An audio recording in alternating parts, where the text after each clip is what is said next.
Bismillahirrahmanirrahim. Assalamualaikum warahmatullahi wabarakatuh. Perkenalkan, nama saya Wina Paujiah. Di sini saya akan menyampaikan sedikit materi tentang beribadah dan bersyukur kepada Allah Subhanahu wa Ta'ala. Jangan lupa dipahami ya, guys. Nah, sekarang saya akan menjelaskan tentang beribadah dan bersyukur kepada Allah Subhanahu wa Ta'ala.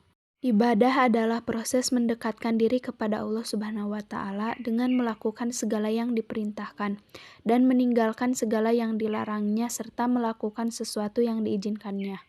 Syukur dapat diartikan sebagai ungkapan terima kasih kepada pihak yang telah berjasa kepada kita dalam bentuk moral maupun material. Macam-macam cara bersyukur. Yang pertama, hati, mengakui dan menyadari sepenuhnya bahwa segala nikmat yang diberikan kepada Allah Subhanahu wa Ta'ala. Yang kedua, lisan, mengungkapkan secara lisan secara syukur dengan mengucap alhamdulillah.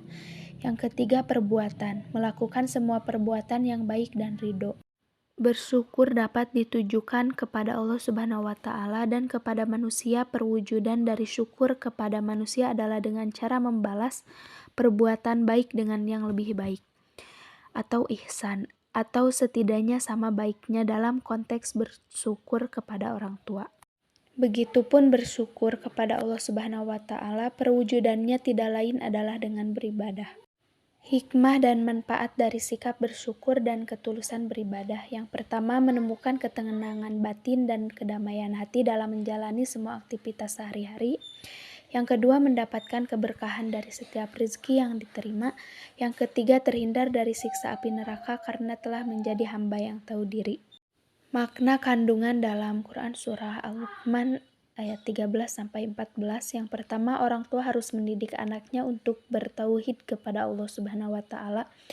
Pendidikan ini adalah yang paling mulia yang diberikan kepada anaknya. Yang kedua, dilarang berbuat syirik.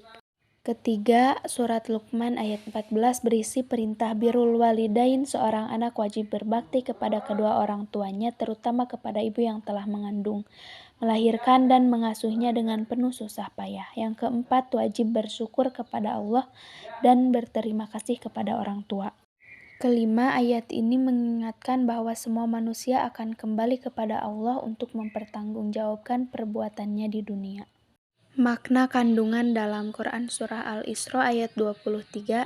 Pertama, tidak mempersekutukan Allah Subhanahu wa Ta'ala dengan sesembahan lainnya. Kedua, berbuat baik kepada kedua orang tua. Ketiga, merawat orang tua hingga usia lanjut.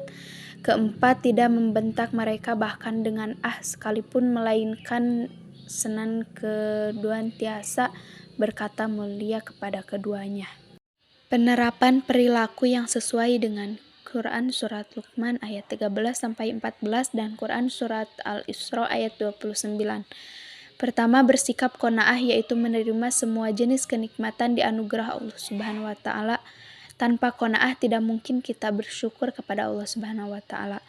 Kedua, berusaha mengesahkan Allah Subhanahu wa Ta'ala dan tidak menyekutukannya dengan apapun. Ketiga, berusaha menaati Allah Subhanahu wa Ta'ala dalam segala keadaan dan menjauhi segala larangannya sebagai bentuk syukur kepada Allah Subhanahu wa Ta'ala. Keempat, berbakti kepada kedua orang tua sebagai bentuk rasa terima kasih kepada mereka atas semua perjuangan dan pengorbanannya dari sejak dalam kandungan hingga saat ini.